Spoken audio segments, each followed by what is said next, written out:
أعوذ بالله من الشيطان الرجيم. بسم الله الرحمن الرحيم. نحمد الله تبارك وتعالى ونصلي على رسوله الكريم والمهدي الموعود عليه الصلاة والتسليم وعلى آلهما وأصحابهما أجمعين من يومنا هذا إلى يوم الدين. أما بعد، فقال الله سبحانه وتعالى في القرآن المجيد والفرقان الحميد: بسم الله الرحمن الرحيم. ولله ما في السماوات وما في الأرض وإلى الله ترجع الأمور. صدق اللہ العظیم. سورہ آل عمران آیت نمبر 109. یعنی آسمانوں اور زمین میں جو کچھ ہے وہ سب کا سب اللہ تبارک و تعالیٰ کا ہے، اور سارے امور، سارے معاملات اسی کی طرف لوٹ کر جانے والے ہیں. حاضرین محترم، ایک مومن اور مسلمان ہونے کی حیثیت سے یہ ہمارا عقیدہ ہے کہ ہر چیز کا خالق، ہر چیز کا مالک صرف ایک اللہ رب العالمین ہے. تو پھر قانون بھی اسی کا چلے گا، فرمان بھی اسی کا چلے گا، پیروی بھی اسی کی کرنی پڑے گی، اطاعت اسی کی فرض اور لازم ضروری ہے. عزیزان محترم، عمل کی توفیق اس وقت تک نہیں ہو سکتی جب تک کہ اپنے عقیدے، اپنے نظریے، اپنے فکر کو صحیح اور درست نہ کر لے. جب عقیدے صحیح ہوں گے اور نظریہ، فکر صحیح ہوگا تو پھر اللہ تبارک و تعالیٰ اس کے طفیل میں عمل کی توفیق عطا فرماتے ہیں. باطل خیالات اور برے وسوسے، وہ قانون جو اللہ کا نہیں ہے، ان چیزوں کی پیروی جس کا اللہ نے حکم نہیں دیا ہے، یہ کرنے پر عمل کی توفیق چھین لی جاتی ہے. عزیزان محترم، اللہ تعالیٰ نے ہمیں عقل دیا، شعور دیا، فلٹر کرنے کی کیپیسٹی دی کہ اچھا کیا ہے، برا کیا ہے، کامیابی کسے کہتے ہیں، ناکامی کیا ہے، منحوس کیا ہے، مبارک اور مسعود کیا ہوتا ہے، غم کیا ہے، خوشی کیا ہے، اچھا کیا ہے، برا کیا ہے، نیک کسے کہتے ہیں اور بد کیا ہوتا ہے. یہ اللہ نے جو کیپیسٹی دی ہے، جو صلاحیت دی ہے، جو ٹیلنٹ انسان میں اللہ تعالیٰ ودیت کر دیا ہے، اس ٹیلنٹ کو دبا دینا، کچل دینا ہی حیوانیت ہے. اور اس ٹیلنٹ کو اٹھانا، ابھارنا، زندہ اور باقی رکھنا، یہی انسانی شرافت اور کرامت کی بلندی ہے. عزیزان محترم، یہ سفر المظفر کا مہینہ ہے. سفر کے معنی ہی کامیابی، خوشخبری، مبارکبادی، لیکن لوگوں نے اسے منحوس سمجھا، اسے بدبختی کا ذریعہ سمجھا. بہت سارے کاموں کو پوسٹ پون کر دیتے ہیں، بعد میں رکھ دیتے ہیں کہ یہ سفر کا مہینہ ہے، اس میں نہیں کرنا. تو پہلے تو سمجھ لیجئے کہ صرف میں سفر کے معنی بتا رہا ہوں. کامیابی، خوشی، فتح. سیٹی بجانے کو بھی سفر کہتے ہیں. سیٹی کب بجاتے ہیں؟ جب آدمی خوش ہوتا ہے، مرضی کے مطابق کوئی بات ملی، کوئی کامیابی ملی تو سیٹی بجاتا ہے. اب اس کے مقابل میں جو اس کی ضد میں آیا ہے نحس، منحوس، نحوست. سنتے ارے کیا منحوس ہے رے. تو منحوس اور نحس کے معنی سنیے. نحس کے معنی ہے ظلم کرنا، برائی کرنا، سرکشی کرنا، بدبخت ہو جانا. اب یہ معنی ہی آپ کو بتا دے رہے ہیں کہ کون سی چیز کامیابی کا ذریعہ بنتی ہے، کون سی چیز ناکامی. اچھا کیا ہے، برا کیا ہے، نیک کیا ہو سکتا ہے اور بد کسے کہتے ہیں. اب جب ہم یہ معنی جان لیے ہیں تو ہمیں آسانی ہو جائے گی کہ ہم کامیاب ہیں یا ناکام ہیں، ہم ظالم ہیں یا پھر ہم شاکر ہیں، صبر کرنے والے ہیں، شکر کرنے والے ہیں، اطاعت ہیں. کیا ہم سرکش باغی ہیں یا پھر ہم اللہ کی اطاعت اور پیروی کا جذبہ دل میں رکھتے ہیں. عزیزان محترم، یہ بات ذہن میں بٹھا لیجئے اور گھر والوں کے ذہنوں میں بھی بٹھائیے. کوئی لمحہ، کوئی منٹ، کوئی گھنٹہ، کوئی دن، کوئی ساعت، کوئی ہفتہ، کوئی مہینہ، کوئی سال منحوس نہیں ہے. منحوس وہ گھڑی ہے، وہ لمحہ، وہ منٹ، وہ گھنٹہ، وہ دن، وہ ہفتہ، وہ سال، وہ مہینہ منحوس ہے جس میں اللہ کے احکامات کے ساتھ سرکشی کی جائے، نافرمانی کی جائے، ظلم اپنے آپ پر کر کر اللہ کے احکامات کے خلاف زندگی بسر کرے. یہ منحوس ہے، یہ نحوست ہے.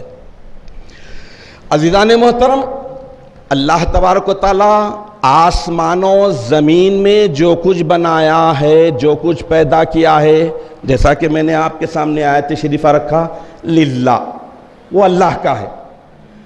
اب اسی بات کو ذہن میں رکھتے ہوئے سوچئے کہ اللہ نے زمینوں میں، آسمانوں میں جو کچھ پیدا کیا ہے اسی میں لمحہ آتا ہے، اسی میں منٹ آتا ہے، اسی میں ساعت، گھنٹہ، دن، ہفتہ، مہینہ، سال آتا ہے. تو کیا اللہ کی تخلیق کرتا چیزیں منحوس ہوگی، نحس ہوگی، بدبختی کا ذریعہ ہوگی، ظلم ہوگا، سرکشی کا موجب ہوگی؟ نہیں، بلکہ یہ ہماری سوچ، ہمارے باطل خیالات، ہمارے باطل نظریات، یہ گمراہ کر دینے والے تھاٹ اور تھنکنگ ہے جو ہمیں صراط مستقیم سے ہٹا دیتے ہیں. اللہ مہربان ہے، اللہ ارحم الراحمین ہے، بندوں پر رحم کرتا ہے. آسمانوں اور زمین میں جو کچھ ہے جب اللہ کا ہے تو پھر ہمیں بھی اللہ کے ہی ہونا ہے.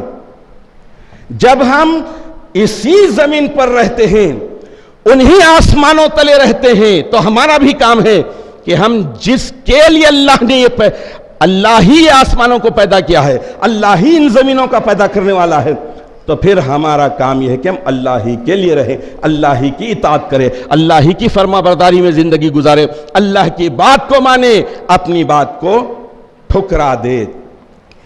یقیناً یہ سمجھنا ہے، بڑی بدبختی کی بات ہے کہ جس چیز کو منحوس سمجھنا چاہیے اسے مسعود، مبارک، اچھا گمان کرنے لگے ہیں، اور جو چیز اچھی ہے، مبارک ہے، پاکیزہ، متقیانہ زندگی پر ڈالنے والی ہے، اسی کو مشقت والی، تکلیف والی، دقت والی، پین والی یہ سمجھ کر چھوڑ دے رہے ہیں. عزیزان محترم، اللہ تبارک و تعالی پوری کائنات کو پیدا کیا ہے اشرف المخلوقات، انسان کی خدمت اور راحت کے لیے. اب انسان کا کام یہ ہے کہ اس کی شکر گزاری میں، اس کی عبادت اور بندگی میں اپنے دن، رات، لمحہ، منٹ، سیکنڈ سب کو گزارنے کی کوشش کرے. اگر یہ نہیں کرتے ہیں تو پھر سمجھ لیجئے کہ یہی ہماری بہت بڑی بدبختی ہوگی. عزیزان محترم،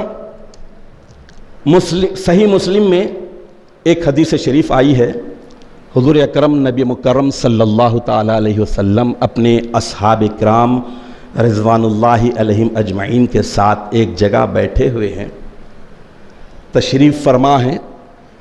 اسی دوران کیا دیکھتے ہیں کہ ایک عورت دوڑے دوڑے آتی ہے، پریشان ہے، حیران ہے، اور اپنی کوئی کھوئی ہوئی چیز کو تلاشنے کے لیے ادھر ادھر دیکھ رہی، بھاگ رہی، دوڑ رہی ہے۔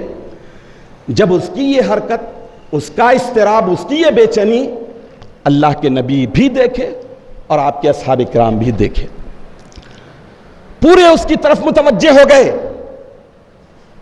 جب وہ عورت دوڑی، ادھر دیکھی ادھر دیکھی، دیکھتے دیکھتے ایک چھوٹا بچہ نظر آیا، لی اور اسے اٹھایا، گلے سے کلیجے سے چمٹا لیا، لگا لیا، لپٹا لیا، بوسے لیے، چومے، سب کرے، اس کے بعد فوری اسے دودھ پلانے لگی۔ جب یہ منظر تھا تو میرے پیارے آقا دیکھ رہے ہیں اور آپ کے ساتھ صحابہ کرام رضوان اللہ علیہم اجمعین بھی دیکھ رہے ہیں، پورا منظر دیکھ رہے ہیں۔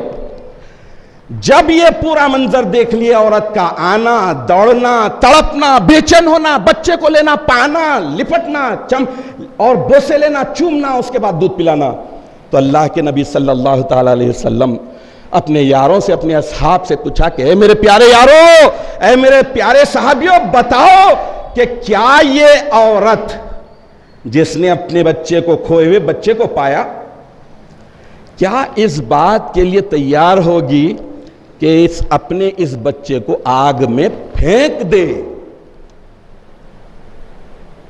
اللہ کے نبی صلی اللہ تعالیٰ علیہ وسلم اپنے صحابہ کو متوجہ کر دیے، سچویشن دیکھیے، بچہ مل گیا ماں کو، تو اللہ کے نبی صلی اللہ تعالیٰ علیہ وسلم ارشاد فرمائے کہ تمہارے خیال میں کیا یہ ماں اپنے بچے کو آگ میں پھینک دے گی؟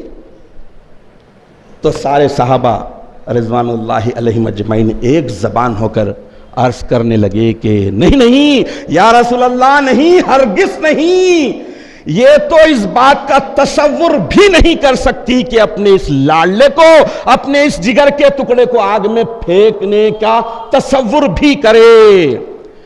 جہاں تک ممکن ہو، جتنے جتن ہو، یہ اپنے آپ کو قربان کر دے گی، لیکن اپنے بچے کو آگ میں نہیں پھینکے گی۔ تو اس وقت اللہ کے نبی ارشاد فرماتے ہیں کہ اے میرے پیارے صحابہ، جتنی مہربان یہ عورت اپنے بچے پر ہے، میرا رب اس سے زیادہ رحم کرنے والا ہے، ارحم الراحمین ہے۔ تو سوچئے، ہم تراویح کی تسبیحات میں، دگانے کی تسبیحات میں پڑھتے ہیں ارحم الراحمین، یا ارحم الراحمین، کیا مطلب ہے، کیا معنی ہے؟ رحم کرنے والوں میں سب سے زیادہ رحم کرنے والا، سب سے زیادہ مہربان۔ تو اللہ رب العالمین کی تمنا ہی یہی ہے کہ بندے آگ سے بچے، دوزخ کی آگ سے بچے، اس دنیا میں رہ کر اس دنیا کو پیدا کرنے والی کی عبادت اور بندگی کے ساتھ اپنی زندگی کو گزارے۔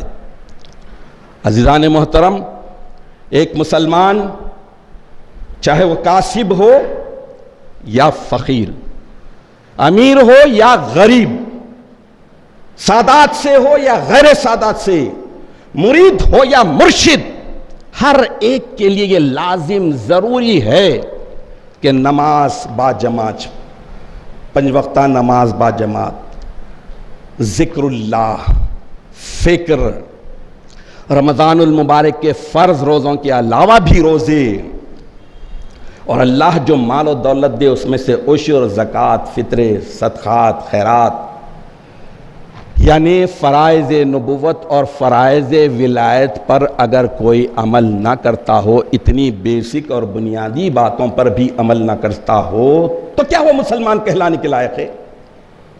کیا وہ مہدوی ہوگا؟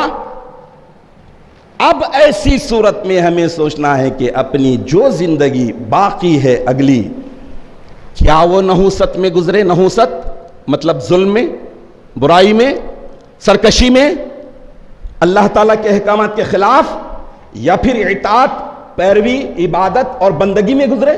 عقل مندی کا تقاضا یہی ہے کہ عبادت اور بندگی میں گزرے۔